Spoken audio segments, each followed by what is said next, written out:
اعوذ باللہ من الشیطان الرجیم بسم اللہ الرحمن الرحیم۔ یہ اللہ اور اس کے رسول کی طرف سے دستبرداری کا اعلان ہے ان تمام مشرکین کے خلاف جن سے تم نے معاہدہ کیا ہوا ہے۔ لہٰذا اے مشرکو، تمہیں 4 مہینے تک اجازت ہے کہ تم عرب کی سرزمین میں آزادی سے گھومو پھرو، اور یہ بات جان رکھو کہ تم اللہ کو عاجز نہیں کر سکتے، اور یہ بات بھی کہ اللہ اب کافروں کو رسوا کرنے والا ہے۔ اور حج اکبر کے دن اللہ اور اس کے رسول کی طرف سے تمام انسانوں کے لیے یہ اعلان کیا جاتا ہے کہ اللہ بھی مشرکین سے دستبردار ہو چکا ہے اور اس کا رسول بھی۔ اب اے مشرکو، اگر تم توبہ کر لو تو یہ تمہارے حق میں بہت بہتر ہوگا، اور اگر تم نے اب بھی منہ موڑے رکھا تو یاد رکھو کہ تم اللہ کو عاجز نہیں کر سکتے، اور تمام کافروں کو ایک دکھ دینے والے عذاب کی خوشخبری سنا دو۔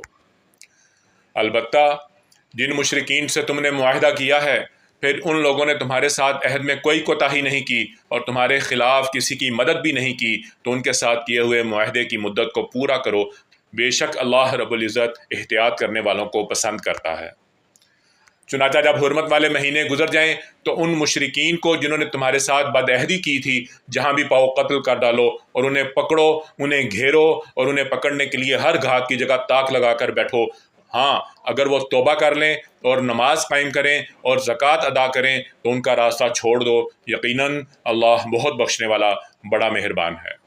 اور اگر مشرکین میں سے کوئی تم سے پناہ مانگے تو اسے اس وقت تک پناہ نہ دو جب تک وہ اللہ کا کلام سن لے، پھر اسے اس کی امن کی جگہ پہنچا دو، یہ اس لیے کہ یہ ایسے لوگ ہیں جنہیں علم نہیں ہے۔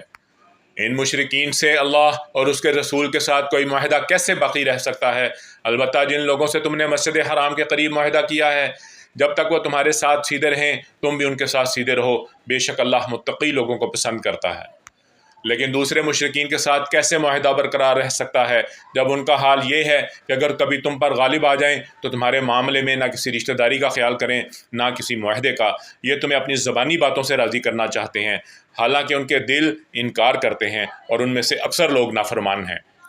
انہوں نے اللہ کی آیتوں کے بدلے دنیا کی تھوڑی سی قیمت لے لینا پسند کر لیا ہے، اور اس کے نتیجے میں لوگوں کو اللہ کے راستے سے روکا ہے۔